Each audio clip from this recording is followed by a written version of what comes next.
Hello ratbags, it's Jade. Welcome to Free Good, Free Bad. I'm highlighting 3 bad things happening in the games that I cover, mainly Ark, Dayz and Conan Exiles. Today, you can skip ahead to them times to hear more info. I'm also going to be highlighting 3 positive stuff though, 3 games that I'm really looking forward to with release dates for console. So check out these games. They're not all survival. I do mostly cover survival games, but I do like indie games as well and some shooters. So make sure you're liking the video. Go ahead and skip if you want, or maybe sit back, tune in and check out some other info going on in the world of survival and gaming.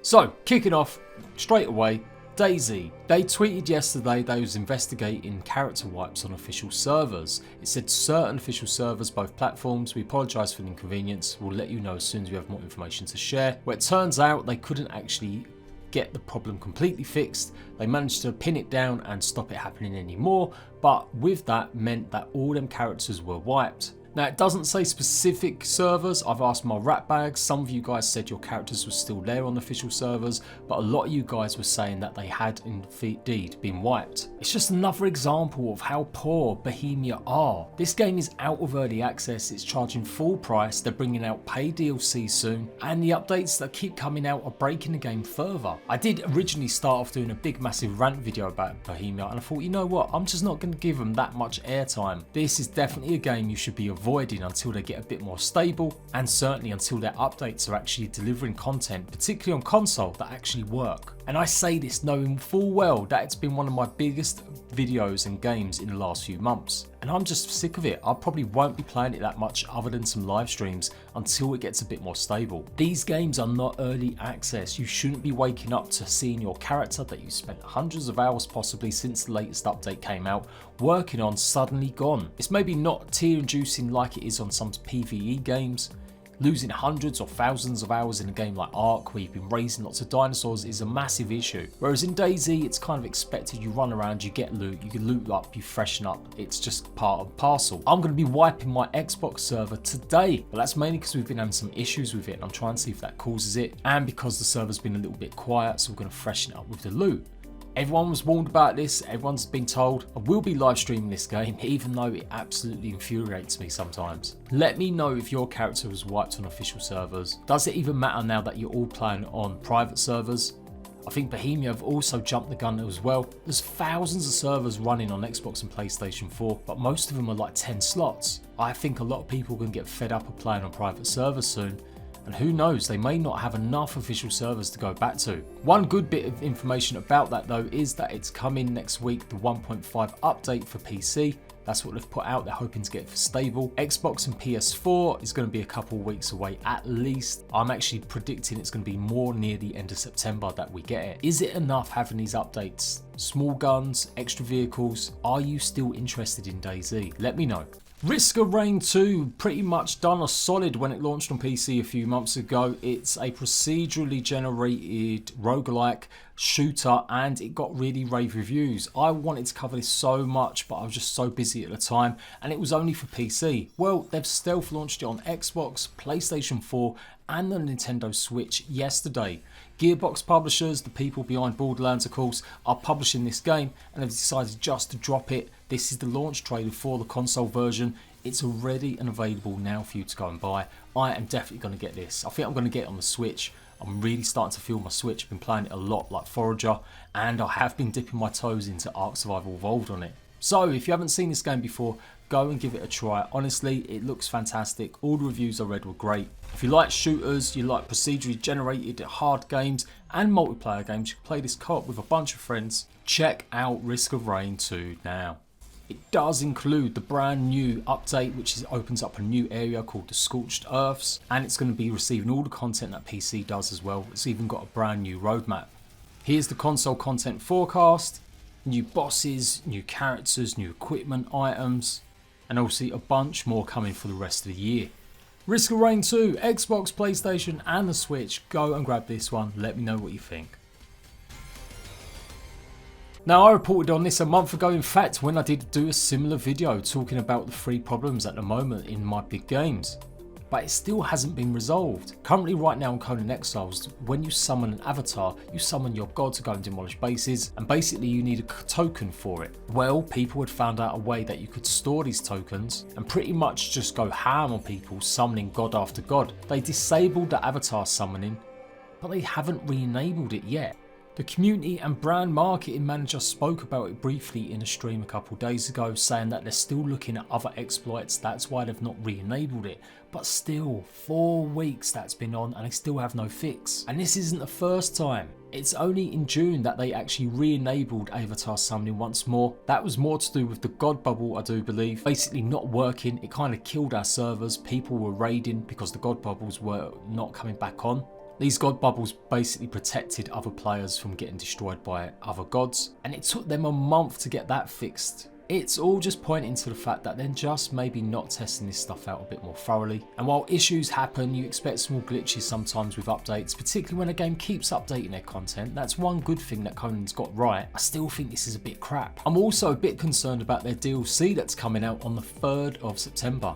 If you was looking forward to the Blood and Sand pack, that is going to be coming out on the 3rd September. As I showed you last week talking about the update and what's going to be happening with Conan Exiles, it adds a bunch more cosmetic armors and weapons, or supposedly cosmetic, but they're still items that you can use. But they're also adding new build pieces, which are arches. Now these aren't just simply decorative pieces. Arches to me seems like it's a real build piece. And it seems like that's only going to be available for players who own the DLC.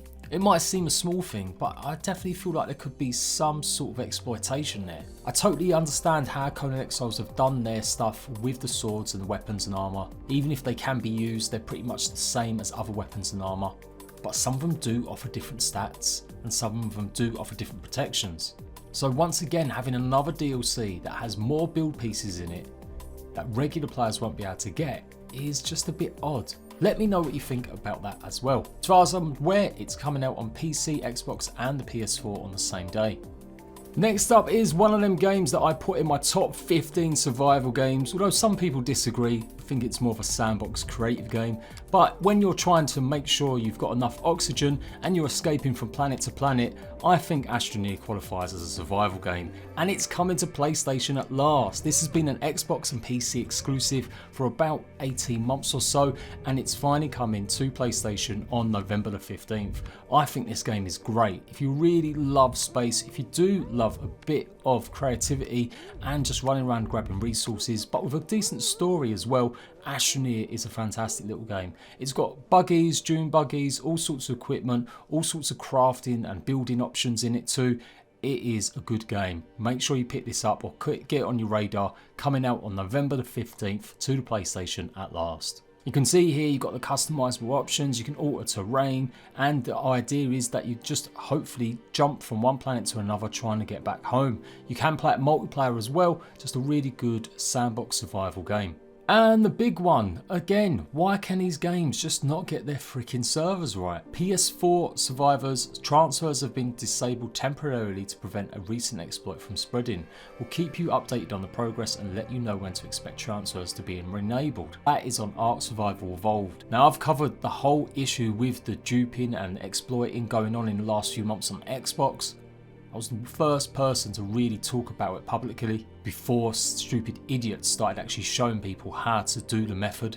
And now it looks like they have pretty much got the same method going on PlayStation. It's ridiculous how poorly this is going on. There are changes that happen with Microsoft and PlayStation that definitely affect how these things run and work. And it can't always be the developer's fault sometimes. We're living in an online world where everyone wants their accounts to be able to be active as soon as they log in. And pretty much that's the gist of it. People are using double PlayStations or triple accounts and stuff to log in and basically dupe items. At this point, it's looking more and more likely we're going to have to do a full wipe of Xbox and the PlayStation if we're not careful. They still haven't sorted out the problems what are happening on Xbox recently. They went ahead and wiped out some big clans that were holding loads of duped items. They could basically track the number of duped items on the servers, and they found out whatever clans were doing it with the most, they got rid of them.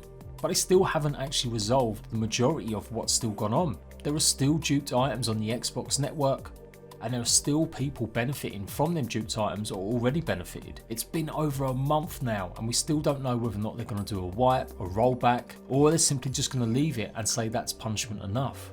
And now it's starting to affect PlayStation 4. This is a bad time for Wildcard. Fix your shit and give us an answer soon instead of all this mucking around. They've been saying they need to nail down all the duping methods first because they don't want to suddenly stop something and then they go ahead and re-enable everything if there's suddenly a new dupe method that was not discovered properly. So let me know if you're affected by this. You won't be able to transfer any items or creatures across PS4. Have you seen lots of duped items on the PlayStation Network? Come and join my Discord and share some pictures with me if you have. I'm not that interested in the method, I know what the methods are, but I do just want to see some proof of all the duped items. I've played Forager, I've played Underminer, there are some great 2D pixel games, and no, they're not just from 1995. These games are for the here and now. The art quality in these are fantastic, and with the modern systems, I love some of these games. Some people are just being a bit negative in my comments about them, but I just think if it's got a good idea, it's definitely worth checking out, regardless of whether or not it's a 2D looking game. Monster Sanctuary is definitely one of them. It is more a mix of sort of Terraria and platforming with Pokemon style. You get to take your creatures with you. They're going to be your pets, but also your companions and your protectors. They'll help you in certain situations, as you can see here, and you'll be exploring and running through lots and lots of lands, fighting against other creatures. You can hack stuff, you can hack stuff, you can hatch stuff. You can hatch and breed creatures, you can make them evolve into other creatures, and you can then have battles with other players in strategic levels. Definitely some old school vibes of Final Fantasy going on as well. So Monster Sanctuary is actually out right now. Go and check it out if you want something a little bit quirky and different. I'll be showing this on the channel today or tomorrow. PC only right now, but I'm sure this will come to Xbox, PlayStation and the Switch in the future. It's hard trying to be positive about the games I cover sometimes because they just have so many problems. I don't know what it is. I choose these survival games, I guess, and they're great, but they're also bad. It's just the way it's going to be with my channel. I'm never going to just focus on just the good or just the bad.